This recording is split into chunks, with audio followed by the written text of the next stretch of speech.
Hey y'all, what's up? Welcome back to my channel. I'm really excited for today's video. It is fairly late into the evening, which is why the lighting is a little bit different, so I'm sorry if it's kind of harsh. But I'm taking inspiration tonight from one of my favorite beauty channels, Theresa is Dead. I will have her link down below. And we are playing New Makeup Nonsense Bingo. For those of you who aren't familiar with New Makeup Nonsense Bingo, I recommend you go follow Theresa, first of all, because she's hilarious and amazing.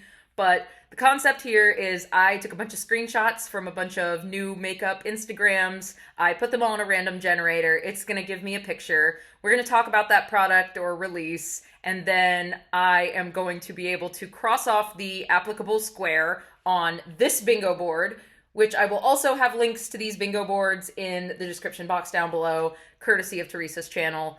And of course, in Theresa's style, we have to partake in a bit of an adult libation during this game. So if you'd like to play along, bingo boards are in the description. Grab a libation of your own and let's play some bingo. So I have my bingo board and I have my generator. So I'm going to scooch over here so I can put pictures of the releases up here. Let's get started with the first product. So up first we have this collection from Guerlain, which automatically no. I don't spend money like that on makeup. Well, okay, Pat McGrath is different, all right. But I don't spend money like that on Guerlain. Okay, let's put it that way. Second of all, it's weird. They call it the floral denim collection, and it's kind of giving 90s, but not necessarily in like the fun way. I don't know. The packaging gives me weird vibes. It feels like something I would have worn as like a toddler in the late 90s, early 2000s. It just feels kind of weirdly nostalgic, but not in like the fun way. I don't really know how to describe it. More importantly, the lipstick color is a dime a dozen. It's pretty boring. And I don't really know anything about Guerlain's lipstick formula, so I don't really care. The palette, though. I'm all for pops of color in a palette. I like colorful palettes. I do. I wouldn't know what to do with this palette. I really wouldn't. Like, it's only 4 shades, and none of them really seem to, like, go together, and I'm not sure how I would get a complete look out of this palette unless I just kind of did, like, a one-and-done thing, but I'm not really into that. And it's a $90 quad. They're charging $90. Can these people please get a grip? $90. So yeah, that's a hard pass for me. However, on my bingo board, I will be filling out the square "Someone Call Michelle Wong," because any luxury release, we know Miss Michelle Wong will be informed, and there's a solid chance she'll pick it up whether she's gonna like it or not. So I'm giving myself that one for this interesting Guerlain release. Next up, we have this collection from Wet n Wild, which I actually think is really adorable. It is the Wet n Wild Sesame Street collection. It has an insane amount of products in it. I mean, it's kind of overwhelming me just to look at. They have a sponge holder that looks like a trash can. They have this hand mirror that has Cookie Monster on it. This banana powder with Big Bird on it. That's kind of cute. There are 2 of these stick products. One of them is a lip scrub and one of them is a lip balm. They have brushes. This Elmo brush case that kind of looks terrifying. It looks like they're taking Elmo's head off. They have an eyeshadow palette and 2 face palettes, an eyelash curler with Cookie Monster on it. That's actually kind of cute. A couple of lipsticks, a glittery gel thing. What is that? Glitter gel. That's what they're calling it. Okay. 4 of these cute lip glosses, and they have, oh my goodness, there's just more. Then they have stickers, they have face gems, they have false lashes, they have this lunchbox looking thing, and then 3 multi-sticks, so like eyeshadow stick kind of thing. There is so much in here. I mean, they're cute. Like, I grew up on Sesame Street. I love Sesame Street. My goodness, that's a lot of stuff, though. If I was going to buy anything from this collection, I mean, nothing is screaming at me like I need any of it.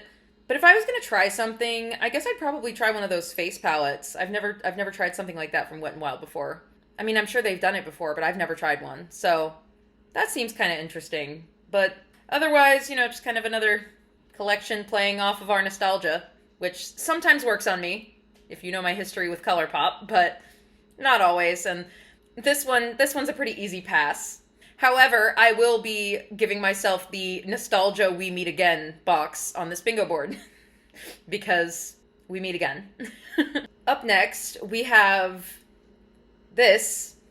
I want to be mean and say monstrosity. It's not a monstrosity, but my little OCD brain is not a fan of this palette from Cali Ray. I do not like the different shapes of the pans, number one. Number two, as Theresa would say, what an uncooked chicken palette. Like, no one darker than me could use this. Seriously. Wow. They didn't even come out with multiple shades. It's literally just this. Ooh, it's the year of our Lord 2023. We're still doing this? Oh my god. I've heard some good things about some of Cali Ray's releases. I know that their mascara gets a lot of hype. They have this skin tint that came out recently that's supposedly really good, but this is a fairly easy pass from me. It's boring.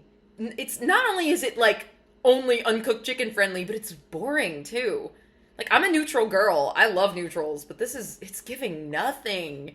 Wow. Anyway, as far as the bingo board, I'm giving this one a total Anne palette because it's just the most boring thing I've seen in a while. Next up, of course, is another ColourPop collection. This is the Legend of Korra collection, which is, I think, their most recent one. But by the time this video goes up, there may be another ColourPop release already, so who really knows if it's their most recent one. But it's the most recent as of right this 10 seconds. So you may be thinking, oh, you know, if you bought into the hype of the Avatar The Last Airbender collection, you're definitely going to want the Legend of Korra collection. No. I started watching Legend of Korra and then just kind of gave up. I don't remember why. This was years ago when there was still only one season. It just didn't really hook me. So I'm actually okay on the Legend of Korra collection. I think I can pass.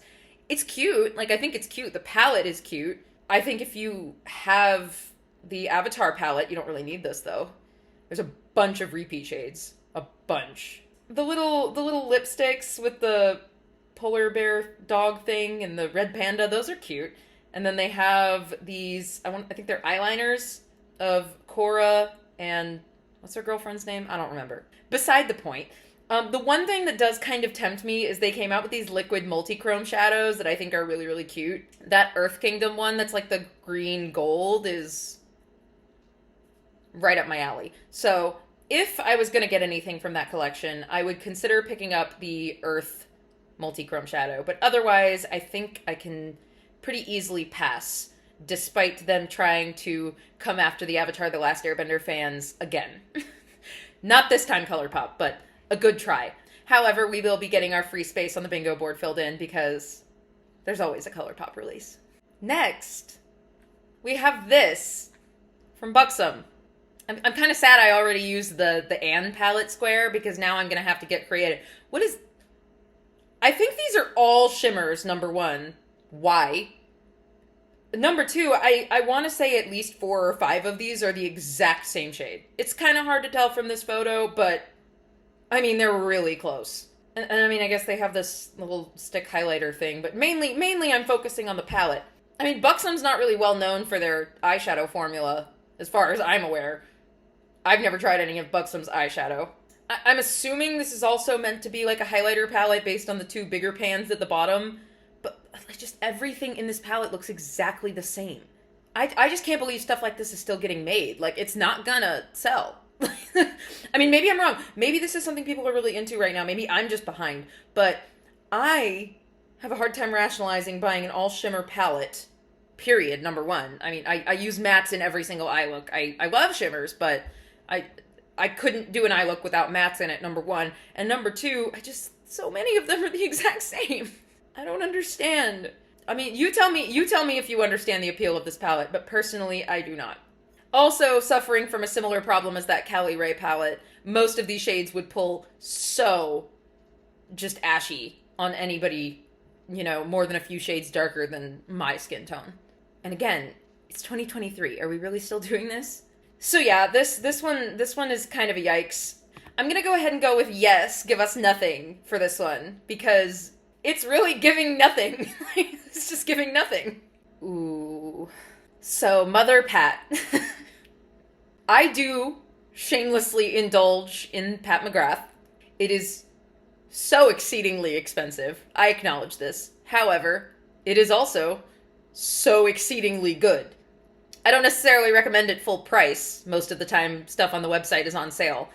For you can at least get some discount, but holy crap, she makes good stuff. And she just came out with a line of bronzers, and I'm trying to tell myself I don't need it. I don't. I don't need a bronzer. I don't. I really don't. It's not like lipsticks and blushes and eyeshadow palettes and stuff where it's different shades. Bronzers vary a little, but they're mostly all the same, and I've got to stop. But, oh, it's Pat McGrath. They look good. The shade range is good. A lot of the darker shades are kind of pulling weirdly orangey red, which from what I've heard, mainly from influencers with deeper skin tones, that's like a common pitfall of some shade ranges. Maybe I'm wrong. Maybe these are great. You tell me. If you know, you tell me. But it's just interesting. Like, especially that second to last one on the bottom row looks so orange. It just seems like the kind of trap that often these kinds of shade ranges fall into. There's also a new shade of her blush, which looks beautiful, but I do not need. What's killing me is the quad. What's killing me is the quad. I am such a sucker for neutrals, and this quad is perfect. It's beautiful. It has the lighter matte, it has the deeper matte, it has the shimmery but like satiny shade, and then it has one of the special shades in this like glittery gold. It is so right up my boring ass alley, and I want it so bad. Talk me out of this quad in the comments, okay? I can't. I cannot spend this kind of money on an eyeshadow quad. But, oh, it's so beautiful. I want to. I really want to. Oh my goodness. The Divine Bronze. It is divine. It is. So for this one, I'm going to go ahead and say put it on my face because I'd really like to. All of it, really. The bronzers, the blush, the quad. I want to put all of those things on my face. Whether or not I do is a question of my own self-control, but I would really like to. So we're going to go with that. Up next, we have this from Tarte. I thought this was kind of an interesting idea. They have this cult classic bronzer, if you're not familiar with it. Park Avenue Princess is sort of their staple bronzer shade. It was really, really popular. The single bronzer, I think they came out with a couple of different finishes. There was a face palette. I think there may have been multiple face palettes. There's been a lot around Park Avenue Princess as this like bronzing tanning product, and now they're coming out with a self-tanner for the face that's in the Park Avenue Princess line. I actually think that's kind of a clever idea. It's a duo. I'm not sure why it's a duo. You could have just like made one big bottle instead of selling it in two 1 ounce bottles. I don't know. Does it like go bad in a larger bottle? I don't use self tanner, obviously. So you tell me. But I don't know. I think it's actually kind of a clever idea. I don't think that many brands are coming out with this kind of thing. I know it's a really popular kind of product, or at least it was the last I was aware. I could just be out of the loop, but I'm pretty sure a lot of people use these. And I don't know. I think it's a clever addition to the line instead of them kind of just reinventing the wheel and coming out with the same kind of product over and over again. Like, for example, this Maracuja Juicy Lip line is getting way out of hand. Like, they had the one that did really well, so they made a plumping one and a lip liner and a lip cream, and now there's a liquid lipstick, and they're doing too much with that one. So this feels like a good, smart addition to the Park Avenue Princess line. I'm not going to use it because I don't really do that. However, I do think it was a smart idea. As much as I do think that this was a smart addition to the Park Avenue Princess line, I'm still putting this under the category of a collab/product that won't die. Because you know what would be smarter is just being done with the Park Avenue Princess branding. We've kind of exhausted its potential at this point. So cool that you came out with a self-tanner. That was a good move instead of coming out with more bronzers, but now maybe we stop. Next, we are talking about the COSSIS Bronzer, I guess re-release, because they have powder bronzers already, but I think they're repackaging them and then adding a couple of shades. I wonder if they're also changing the smell, because I heard from a couple of people they smelled horrible, and then I smelled it in store once, and they were right. It smells friggin' weird. Like fry grease is how I heard it described, and I would say that's an accurate description. So I wonder if they're also changing that. That would be great. I love COSSIS. In my mind, COSSIS can basically do no wrong. So this still calls to me just a little. But again, with the bronzer thing, I just really don't need more bronzer. Also, I've kind of heard this thing about COSSIS products that they're starting to go bad, like, really fast. Ridiculously fast. I have a couple of COSSIS products, and I haven't personally had that happen to me. Mostly I hear it out of people with the concealer and the foundation. So if you have either of those products and you've noticed them going bad really quickly, let me know, because I'm curious if that really happens. I mean, this is a powder product, so I guess that's less likely to happen, but still, it kind of gives me a little bit of hesitation. I mean, the shade range is definitely better. It was pretty abysmal originally, so this was a good move on their part. But they changed the packaging, which I guess they just wanted to be really clear that it's a different thing now. I don't know. It's still getting same shit, new packaging. It's still getting that square, because as far as I'm aware, it's the exact same bronzer. So, next. This one I am so excited to talk about. You guys, you've heard me talk about Angelica Nyqvist on this channel before. I love her. I love her channel. She is really such an inspiration to me as a creator, and I think she is just a delight to watch. If you aren't subscribed to Angelica, you absolutely should go and subscribe to her channel, because I love her, and I'm so proud of her because she is starting her own brand. This is Singe Beauty. They are coming out with a 5-piece brush set. Personally, I know I do not need new brushes, but if you're in the market for some brushes that I'm sure are going to be phenomenal quality, because I trust this woman, I trust her recommendations, I trust that she would not come out with a subpar product, I would really consider looking into the release from Singe Beauty, because I love Angelica. I think I would love to see her release get tons of support. It looks like a really solid set, especially if you like to do detail work on the eyes, which is something that Angie's really well known for. And I'm just so excited for her. This is such an amazing step for her. They're really cute brushes. I love the yellow. I think it's going to stand out. Like, if you have a brush collection already, the yellow will really pop. And it's so Angie. She's just such a bright, fun person. I don't know. There's not a ton I can say about it because it's a brush collection. And again, I really don't need more brushes. My brush collection is so out of hand. But I wanted to shout this one out anyway because I just think it's so exciting. So that is Angie's new collab. And we have a spot on the bingo board for it with new influencer / celeb brand. So we're killing it. The Tarte Glow Tape Highlighters. I'm sure I don't really have to say much here, but I'm going to say it anyway. Blatant Charlotte Tilbury knockoff, number one. Number two, at least with the bronzers, they kind of came out with more shades. There aren't that many of these. And number three, the Charlotte ones are like, what, 40? These are 35. Like, I get dupes when they're actually cheaper, but these kind of aren't. Like, I would pay the extra $5 to have Charlotte Tilbury's quality. 100%. It's $5 extra. And I mean, the Tarte has just finished coming out with a whole line of stuff, kind of ripping off the Charlotte Tilbury ones. They just came out with the bronzer ones and the blush ones, so the highlighter ones aren't really a surprise, but I just don't get it. Like, I got it when, like, Milani and Flower Beauty did it, because it's like, oh, these are drugstore brands where it's more affordable, but it's like the same price. Like, it's different to me when you're blatantly ripping off a product, but in a completely different market. Do you know what I'm saying? Like, the difference between the high-end and luxury market and the drugstore makeup market is significant enough to me that when Milani comes out with these squeezy sponge tip bronzers and highlighters, it's different enough from Charlotte Tilbury's customer base. Do you know what I mean? Because, like, the people who are gonna buy the Milani ones over the Charlotte Tilbury ones probably weren't gonna buy the Charlotte Tilbury ones in the first place. And the people who want to buy the Charlotte Tilbury ones are probably gonna buy them anyway. Does that make sense? Like, they're only really swaying a certain number of people. It's the exact same product market. The people who buy Charlotte Tilbury and the people who buy Tarte, the Venn diagram is, like, mostly intersecting. Like, these are the same price range of product. That feels like more of a ripoff to me. Does that make sense? Like, am I overthinking this? Am I being weird? I don't know. It rubs me wrong that Tarte is doing it, but not when drugstore brands do it. You know? Anyway, this is going on the bingo board as major copycat vibes because, duh. And I'll leave it there. And in another example of me being infinitely confused by luxury makeup, these new quads from Gucci. I don't get it. I don't get why we're still putting sponge applicators, little sponge applicators in luxury eyeshadow palettes, number one. That's my first gripe.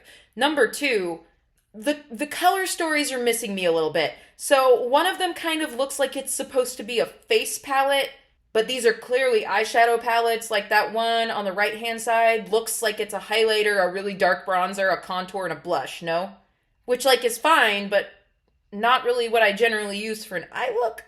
This one on the bottom left here, I guess that's fine. It kind of reminds me of Charlotte Tilbury's Pillow Talk. You know, that the Charlotte Tilbury quad reminds me a little bit of that, a little more saturated version of that. I can kind of see the vision for that one. The one that's really got me befuddled and bewildered is this one on the top left. Gucci, do you think your demographic is doing looks like this? I'm completely serious. Do you think that the people who buy Gucci eyeshadow quads are doing looks with a lavender, a frosty white, a bright forest green, and a bright red? I will answer that question for you. They're not. As a matter of fact, I, somebody who is very much not Gucci's demographic and somebody who very much does enjoy playing around with colorful eyeshadow from time to time, I would have no clue what to do with that. None. And this, again, kind of reminds me a little bit of the Guerlain palette we looked at the beginning. Who are you marketing these to? I'm starting to wonder if they're just coming out with these color stories to prove the point that, like, some of their market will buy whatever they put out. Like, no matter what it looks like, some of the people in the Gucci Guerlain demographic will purchase the product because it says Gucci or because it says Guerlain.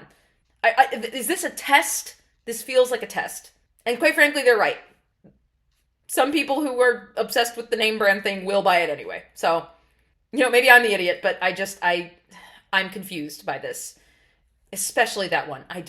It's beyond me. These are also $69, which, first of all, nice. Second of all, for 4 eyeshadows, get a grip.